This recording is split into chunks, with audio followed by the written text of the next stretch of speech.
Hi, my name is Nick and I live in Kazakhstan. Since I came here from New Jersey a few years ago, I have gradually been getting to know my new country day by day.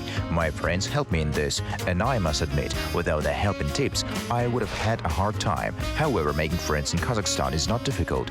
People here are open-minded, easygoing, and are happy to meet new people. And what I notice every time is no matter how much I learn about this country, there is always more to know. One of the most interesting characteristics of the people living here is all ethnicity. Just imagine that about 130 ethnic groups live in Kazakhstan, more than 100 ethnicities in one country. Turns out that if more than 100 ethnicities live here, then there are so many sets of rules. A cycle of national holidays, the diversity of all costumes, and of course the food, insanely varied and usually cooked only at home. Many ethnicity here in Almaty. Like I heard there were more than 100 ethnics in Almaty, and it's make a food scene very interesting also. We have different kind of cuisine in Almaty, like Italian of course, Georgian, Kazakh also, and Uyghur. Well, a lot of different cuisine. For me, interesting to discover this cuisine. More ethnic groups means more cuisine, more traditional food. I'm familiar with plov, which is Uzbekski, and I think every home eats this in Kazakhstan. That's the meal of the Dongan people.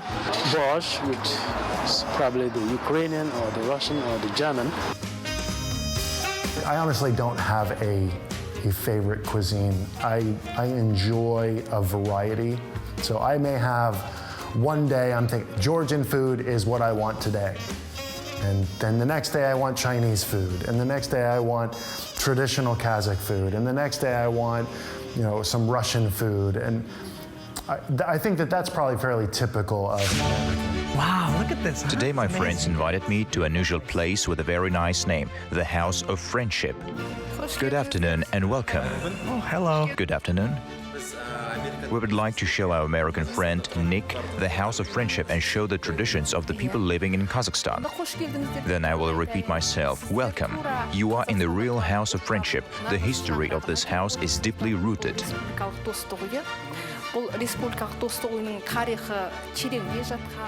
This is the place where the Declaration of Independence was signed. 24 ethnic cultural associations are located here.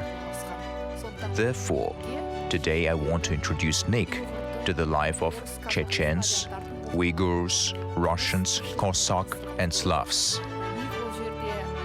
Nick will get acquainted with traditions, national costumes, and craftsmanship of these cultural associations.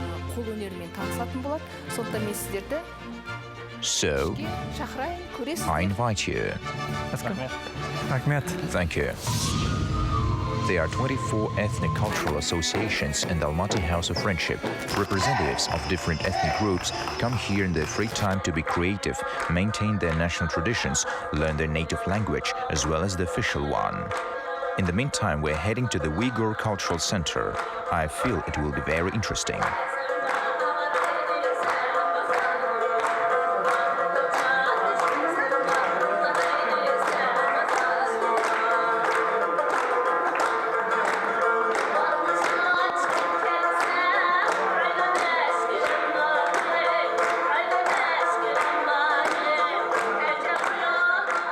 Thank you so much.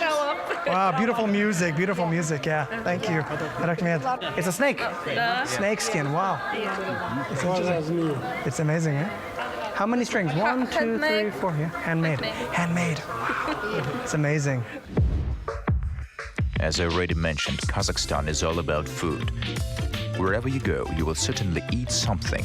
If you come to visit, even unexpectedly, you will most likely to be seated at the table for tea. And having tea in Kazakhstan means this. Or something like this. Or this. In France, we love food. We talk about food even when we eat. And for Kazakh people, it's also very important food. So this is what I see similar.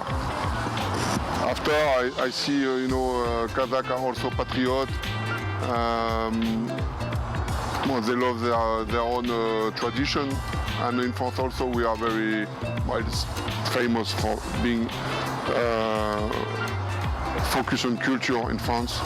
So we love also tradition and culture generally. Actually, I changed my diet when I came here. Before coming here to Kazakhstan, I didn't used to eat meat, and I hadn't eaten meat for 10 years. And then when I decided to come to Kazakhstan, I was like, oh, maybe that's not a good idea to say no to meat, because I want to get acquainted with an important part of the culture. Since people here say that, oh, Kazakhi, как волки, you have to eat meat, otherwise I won't participate, right, in the banquet or... So, yes, I really appreciate national cuisine. It's a mix, right, of different cultures. Uyghur cuisine deserves special attention. It's in the tea? Bread in the tea? Yes. Really? Just put it inside. Wow. Okay, yeah, show me. How do you make it? Wow, bread in the tea. Like that? Wow.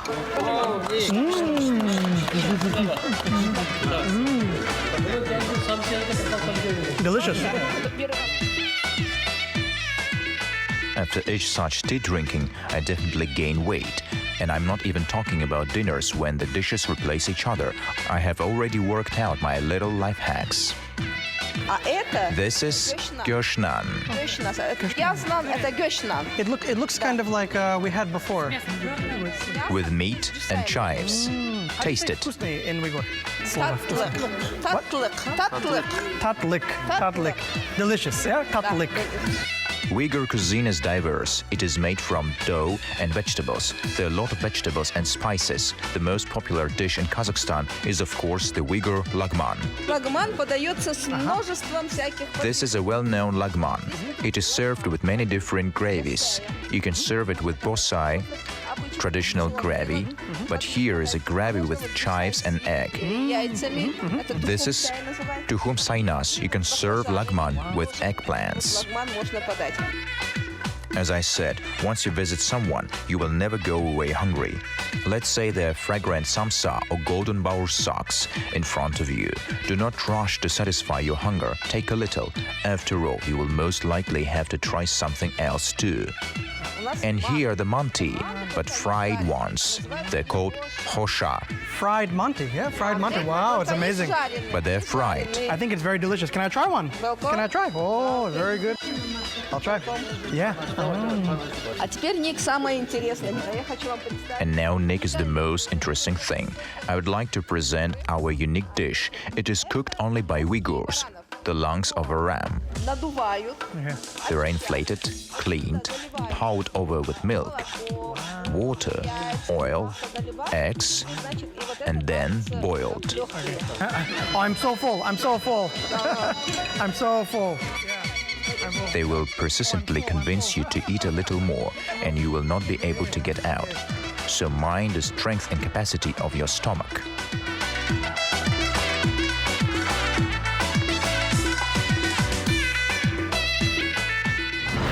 You guys are always trying to feed me here. Come on, I just can't eat anymore. Nick, a guest is considered to be a messenger of heaven, and he or she needs to be given the best welcome, especially if he or she came with good news. Interesting. But hold up a second. I think Kazakh people do it, of course, but what about all of these other nations, these different countries? Do different ethnicities in Kazakhstan have the same hospitality? Not only Kazakhs have a special attitude towards guests. Turks, Uzbeks, Uyghurs, the people of the Caucasus, everyone tell you that you need to meet guests as if you were just waiting for them all your life. So interesting. Wow, that's amazing. So like how many different nations are there in Kazakhstan? More than 100. Many were settled here by force. Some came of their own free will. Nick, but if you look around, visit the holidays that we organize together, you will see that a variety of characters and traditions, cuisines and holidays get along well with each other. Wow, that's amazing.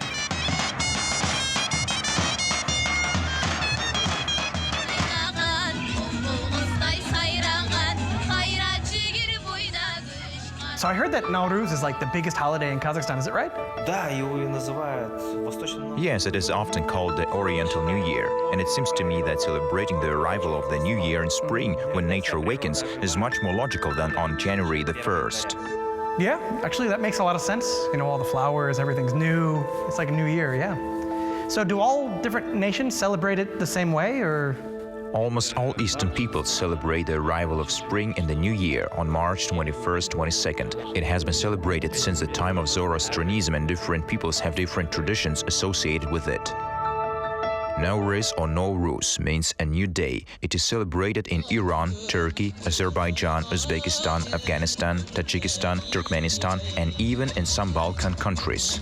In Kazakhstan, in the old days, it was called the Great Day of the Ulus. Different people in Kazakhstan celebrate Nowruz in their own way.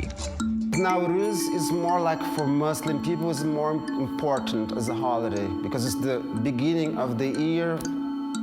For the nomadic people, when they're living in nature, right? So after the harsh times of winter that you have to survive to the end of winter, then life starts again.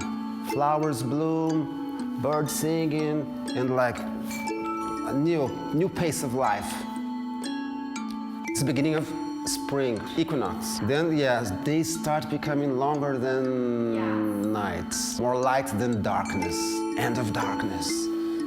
There are also many different traditions for everyone. For example, at this holiday, Azerbaijanis make a big bonfire and dance around it. Everything is accompanied by music and jumping over fire. When jumping, you need to make a wish, and it will certainly come true. But here's what surprised me. The analog of this cheerful holiday in the West are traditional carnivals, which also mark the end of winter. I decided to delve a little into the study of this issue, and it turned out that in pre-Christian times, the carnival was traditionally celebrated on March the 21st, which is day of the spring solstice. So these are the holidays of the same nature, and they have common roots.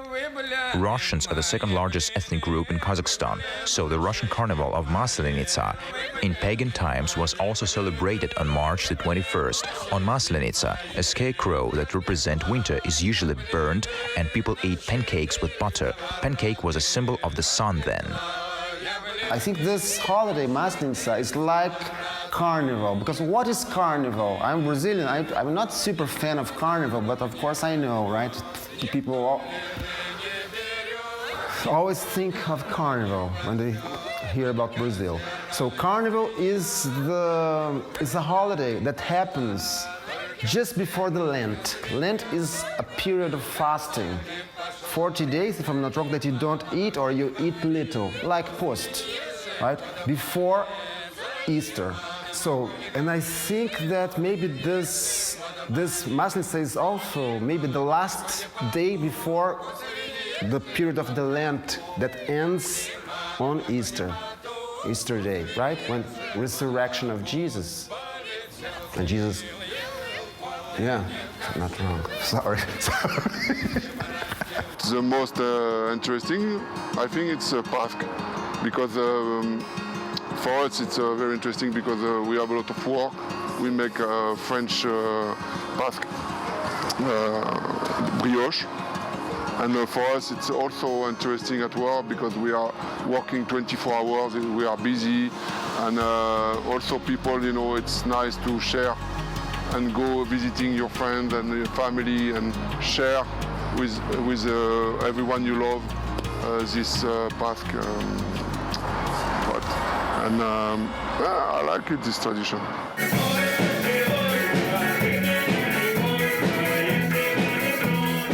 Then we came to the cultural center of Russian Slavs and Cossacks.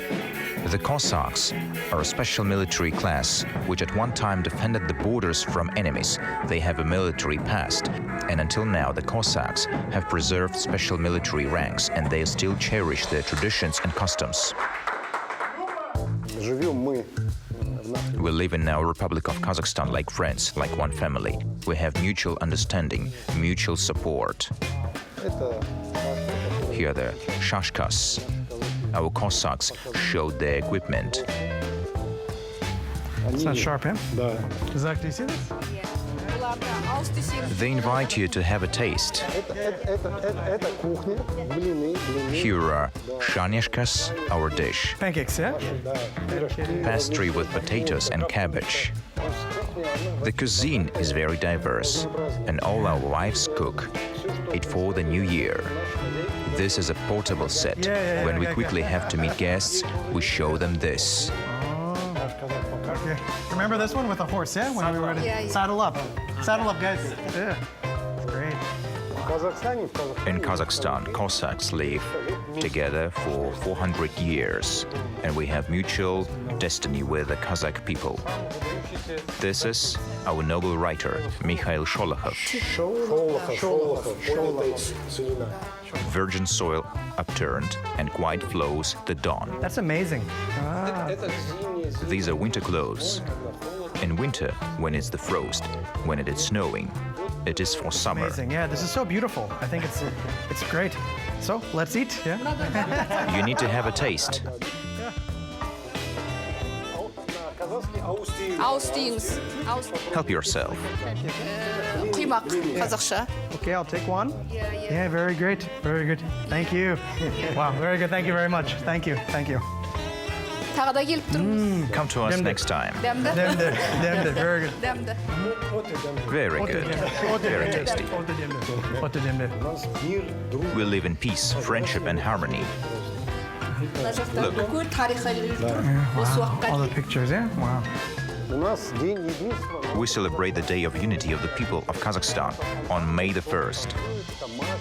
Here's our ensemble, dancing and singing on holidays, Maslenitsa or Easter. We serve all dishes for Maslenitsa, but baursaks are the must. Let's take a selfie.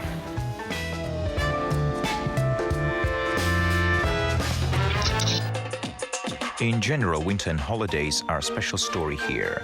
I grew up in warm regions and did not think that someday I would have to live in a country where it is -30 Celsius in winter. But it turns out in such weather you can not only survive but also swim. Have you ever heard of epiphany bathing? Look at these people. They are diving right into the hole in the middle of the frozen river. I think after this, they aren't afraid of anything at all. Wow, that's amazing. So, do they really celebrate Christmas in January? Well, yes, the Slavs celebrate Christmas on January the 7th. It's a... We have in America, it's December 25th. Yeah, I know. It's a day off on that day in our country. Wow. And it doesn't matter what the holiday is, we respect all of them. Wow, everybody celebrates. Yeah. That's amazing. That's amazing. Merry Christmas. Yeah. Here in Kazakhstan, on New Year Day, people just go out, have fun. People exchange presents on the 31st. Orthodox Church, Orthodox Christmas, if I'm not wrong, it's on the 7th of January, right?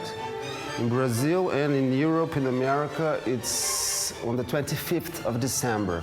So all the family gets together and exchanges presents at Christmas. So Christmas 25th, New Year 31st.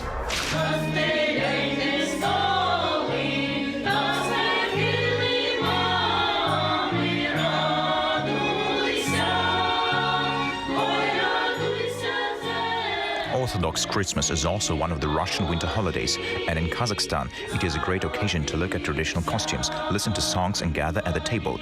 It turned out that Christmas in January is also celebrated by Ukrainians, Belarusians, and other Slavic people, and there are many of them in Kazakhstan too. It all starts the night before. Christmas Eve is called sochielnik here. Usually people cook special dishes for it. So is it really true that weddings are so complicated and confusing? You can't even imagine how much, Nick. Oh no, I mean, like, how do you keep track of all of this stuff? It isn't necessary to understand all the details, but to watch at a beautiful wedding you are invited to is great. And not only wedding, there are many beautiful celebrations you can watch in Kazakhstan. I think I'm starting to understand that in Kazakhstan, every day is a holiday, you know? Yeah, every day is a toy. Every day is a toy. Every day is a toy. For example, I was surprised that a Turkish bride's dress does not have to be white, as we are used to. And when the bride enters a new house, an upside-down plate is placed under her feet, which the bride must break with her heel. And at a Kurdish wedding, the musicians shouldn't stop playing, like at all. One musician replaces another, and the wedding round dance can last for several days, until finally all the guests are exhausted. You won't see anything like this in Texas.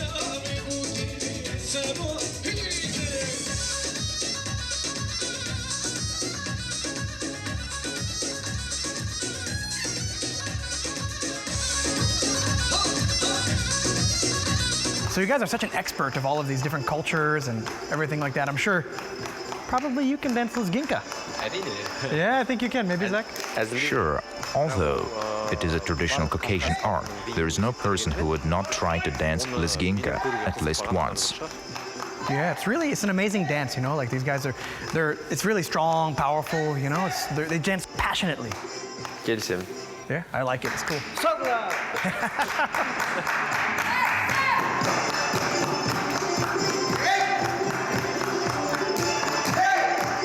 Heard about this Lezginka dance tradition. I guess when I was in Georgia, I kind of saw something along those lines. I stayed in a lot of villages, drank a lot of cha-cha, and did a lot of dancing. So the people some of the people were dancing in this form. I'm completely addicted to cultural history and all the different elements of tradition. These traditions, it's not only the dance, it's like all the traditions when they infuse in this modern day, it takes a while to bring it to your palate. You have to separate yourself from your comfort zone and say, okay, you know what? This is the way people are doing things here, and I'm gonna jump in, or maybe stay home. They patiently wait for us in a Chechen center, Байланыс. Let's go over there. Welcome, glad to see you. 34,000 Chechens live in Kazakhstan. There are 2,500 representatives of the Chechen diaspora in Almaty. Our intention, our work, is the unity and friendship of the people of Kazakhstan. What are these books over here? These books? These are our historic books. Хасбулатов.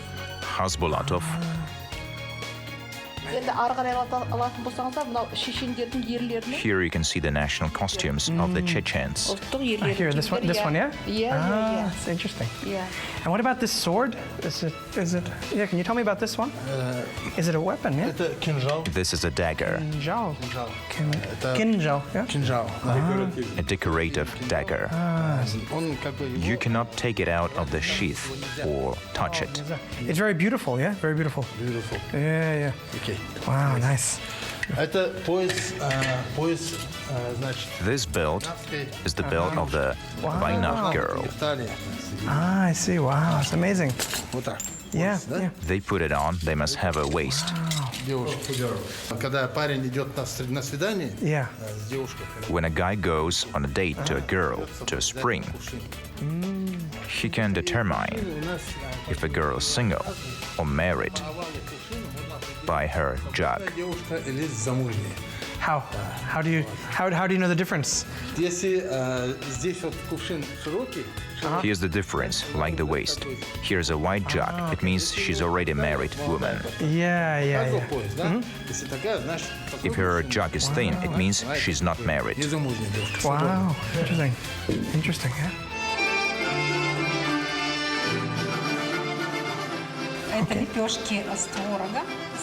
These are cakes with cottage cheese called chepalgash. They're made from corn flour of a special grinding. They're fried and eaten with salted cottage cheese and sour cream. And these are our dumplings with meat, zizik, kalnash, and these are flat cakes with sweet pumpkin, hingats. Very well. Merziyu. It means delicious in Chechen language. Chomyayu means tasty. You say delicious choma. Чомя, ю. Chomya Ю. Ду. Я English do. Ю, чеченский ю. Oh, okay, do. Choma do. Yeah. Oh, it's delicious. Choma do. Chechens, Ingush, Kabardians, Georgians, Armenians, Azerbaijanis, all these ethnic groups are also represented in Kazakhstan, and their music, traditions, cuisines are very popular here. Hey guys, look at that. Wow, look at them. They're dancing, yeah?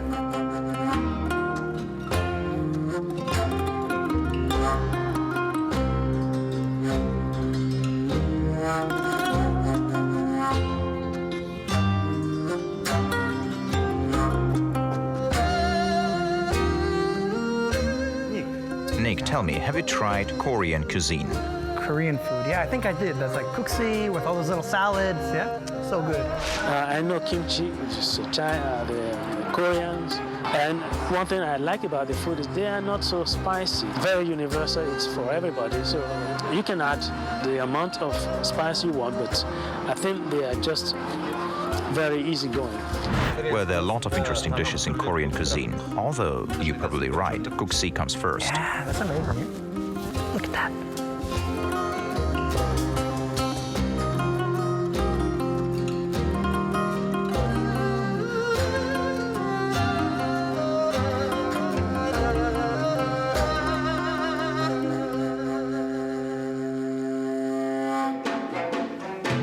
Koreans, like many other ethnic groups, were settled to Central Asia over 80 years ago, and many of them have taken root here so much that they have already formed their own cuisine, which is similar neither to North Korean nor to South Korean. Also, if you come to a Korean house or a Korean cafe, then you will first be served a bunch of small cups with different snacks. This is a custom. While you wait for your order or for the main course, you will have time to taste at least 5 different traditional appetizers. They say that according to the old rules, there should be exactly 12, all those numbers. And here's the traditional Korean costume. Beautiful, isn't it? Since we're talking about wedding traditions, I decided to learn something else about ethnic groups of Kazakhstan. Have you ever heard about the Crimean Tatars? These are immigrants from Crimea, ethnically close, perhaps to the Turks, but with their own culture.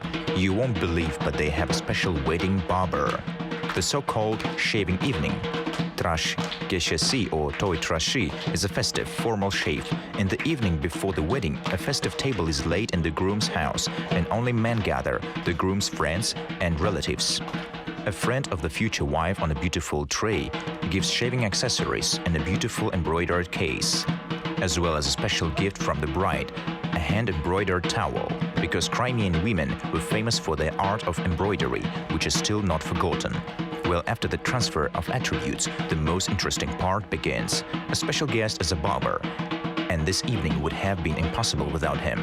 His mission at this bachelor party is honorable, and the earnings usually are not bad, so one should carefully approach the choice of a barber. Indeed, in addition to the fact that he must dashingly and beautifully handle a straight razor, and traditional shaving is carried out precisely with this type of a blade, his charisma and ability, as they say, to rock the crowd are important. This can last for hours. The soapy groom, half-shaved, must carry out the tasks of his guests, go out to dance at every invitation and tolerate everything that the guests do to him.